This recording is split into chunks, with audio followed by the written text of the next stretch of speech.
Jadi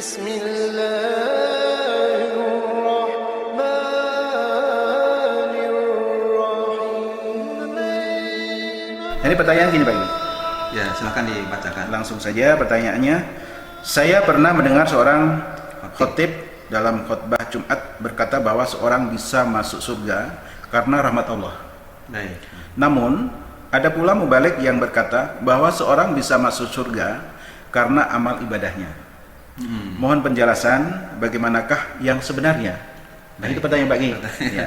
Ya. Jadi ada dua informasi itu ya. Informasi yang diterima oleh jamaahnya. Ya, jamaah biar ini bisa menjadikan pencerahan mana yang benar Pak Gi. Ya, mohon bisa dijelaskan. Mengenai masalah ini terjadi ikhtilaf atau perbedaan pendapat di kalangan ulama. Disebabkan adanya dua dalil, yaitu Al-Quran dan hadis yang secara sepintas kelihatannya bertentangan atau bahasa Arabnya ta'arud atau istilahnya kontradiktif. Coba lihat, menurut zohir nas Al-Quran, apa artinya zohir itu? Apa yang nampak ya dari nas, dari bunyi Al-Quran, bahwa seseorang masuk surga karena amal ibadahnya. Ya. Hal ini dapat kita temukan dalam beberapa ayat Al-Quran, di antaranya dalam Al-Quran surah An-Nahl ayat 32. Coba Pak Haji Andre juga pemirsa yang mulia, kita perhatikan Allah berfirman, udkhulul jannata bima kuntum ta'malun. Ya, ayatnya. Udkhulul jannata bima kuntum ta'malun. Masuklah kamu ke surga, ke dalam surga disebabkan apa yang telah kamu kerjakan. Berarti kan berdasarkan ayat ini masuk surga itu berdasarkan amal. Bima kuntum ta'malun, dengan sebab kalian beramal, itu kerja atau usaha. Ya, ibadah. Kemudian ayat yang kedua misalnya surah Al-A'raf ayat 43. Yang bunyi ayatnya penggalannya adalah antilkumul jannatu uristumuha bima kuntum ta'malun. Itulah surga yang diwariskan kepadamu disebabkan apa yang telah kamu kerjakan. Jadi ini juga ayat surah Al-A'raf ayat 43 juga sama dengan surah An-Nahl ayat 32 yang intinya sama-sama menyatakan ya menurut dohir nas, menurut ayat Quran tadi, bahwa seseorang masuk surga itu bima kuntum ta'malun, dengan sebab kalian beramal ibadah. Ya. Bahkan saya pernah mendengar Sayyidina Ali sendiri, seorang sahabat Nabi yang sangat istilahnya alim tentunya dan sekaligus mantu Rasulullah, karena putri Rasulullah Siti Fatimah Az-Zahra dinikah oleh Ali bin Abi Thalib ini, pernah berkata, man dzanna annahu dakhala jannah bighairi juhdin fahuwa mutamannin. Ya, bahasa Arab.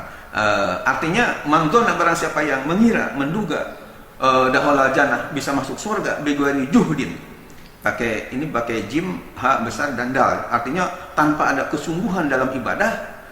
Sebab Anda zuhdin itu ada kalanya pakai zai, pakai ha besar dal. Ada kalanya pakai zai. Itu artinya beda. Kalau bighairi zuhdin pakai zai, tanpa zuhud.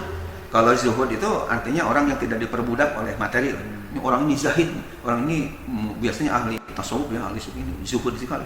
Itu terkenal, tapi itu pakai zai.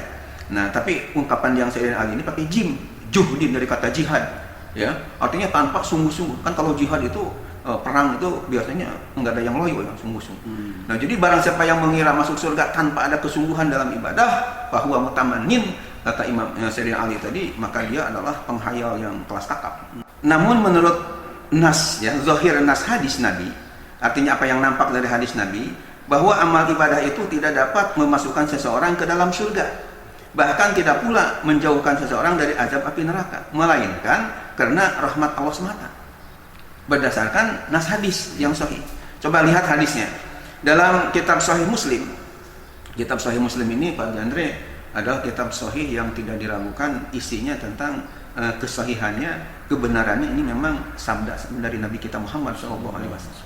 An Jabirin radhiyallahu anhu qala, sami'tu Nabiy sallallahu alaihi wasallam yaqulu, la yudkhilu ahadan minkum amaluhu al jannata wa la yujiruhu minan nari wa la ana illa bi rahmatin minallah. Ini ada di Sahih Muslim juz 2 halaman 528.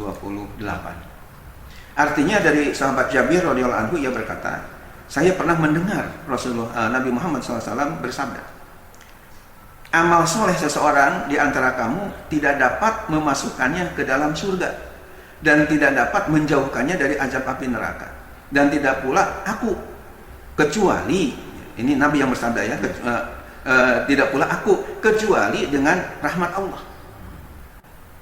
Jadi sebenarnya Pak Haji Andre dan pemirsa yang dimuliakan oleh Allah Subhanahu wa taala, kalau kita analisis lebih dalam antara ayat Al-Qur'an dan hadis, memang kan kesannya sepertinya bertentangan, beda.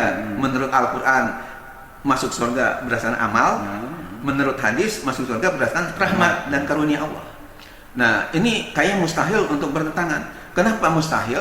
Kenapa enggak masuk akal kalau bertentangan?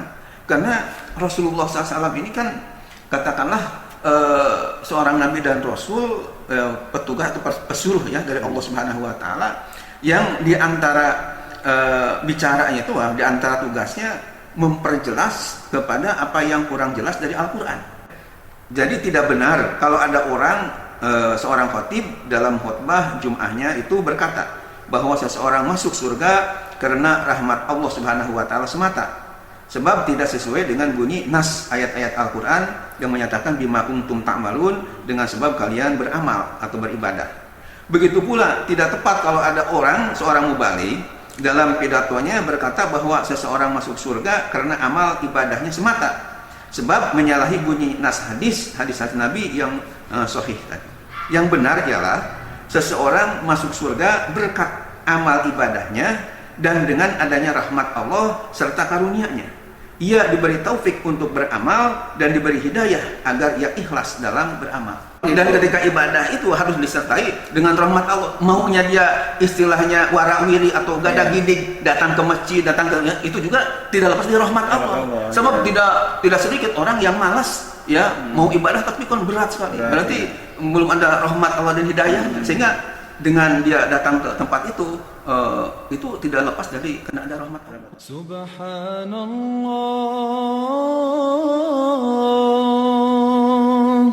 walhamdulillah wa la